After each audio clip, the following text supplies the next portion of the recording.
On vous est indispensable, vous nous êtes aussi indispensable et que donc vous irez nous chercher. Ça c'est la première histoire. La deuxième histoire, donc canal 34 de la TNT. La deuxième histoire, alors elle est aussi diablement intéressante en ce sens que c'est quand même un entrepreneur qui prend des risques.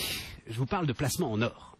Tout le problème du placement en or aujourd'hui, c'est qu'il est quand même très très délicat à utiliser. Là, on ne peut plus payer en or. Eh bien si, on peut à nouveau payer en or. Et c'est une carte bancaire qui vous permet de le faire. Une carte qui s'appelle VeraCart. Le système est assez simple. Hein. Vous avez acheté de l'or. Alors c'est de l'or physique. Il est déposé dans un coffre, détenu par l'entreprise VeraCart. Il y a une carte bancaire qui vous donne finalement le montant en euros par exemple, et évidemment ce montant évolue. Au rythme du marché des matières premières, le montant en euros disponible sur un compte qui est un compte carte bleue classique. D'ailleurs, il est administré par Mastercard. Et vous voilà maintenant en mesure de payer un restaurant, d'acheter une baguette de pain, pourquoi pas, avec de la monnaie or ou de la monnaie qui est automatiquement convertie par les systèmes de Mastercard et par les systèmes de VeraCart, comme si vous payiez avec une pièce d'or. À quoi ça sert? Pourquoi est-ce qu'on fait ça? Écoutez Jean-François Faure, donc, qui est le patron de VeraCart et qui s'explique.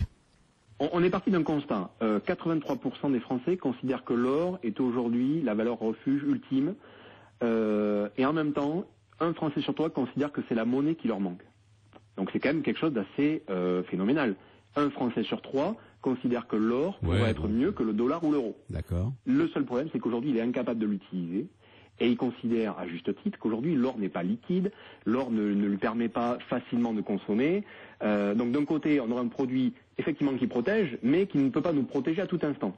Donc il fallait quelque chose. Donc nous, on voulait vraiment que les Français puissent se réapproprier cette épargne et que ça redevienne vraiment le produit liquide tel qu'il existait quand il était une monnaie il y a de cela encore 100 ou 150 ans. 150 ans, c'était une monnaie il y a 150 ans. Pourquoi est-ce que je vous raconte ça? Je ne veux pas faire de la pub à VeraCart, mais Jean-Marc Daniel, quelque part, le retour à l'étalon or. On sait qu'il plane dans la réflexion d'énormément d'économistes sur le désordre monétaire. Oui, le désordre monétaire ambiant et l'inflation qui apparaît régulièrement. Il n'y a pas d'inflation en Europe, maintenant il y a de l'inflation dans les pays émergents, rend nostalgique de la période de l'étalon or, notamment du 19e siècle où il était géré avec une très grande rigueur par la Grande-Bretagne. Et comme à chaque fois, quand vous avez un problème et quand vous avez une envie, vous avez une entreprise. Il est 7h41.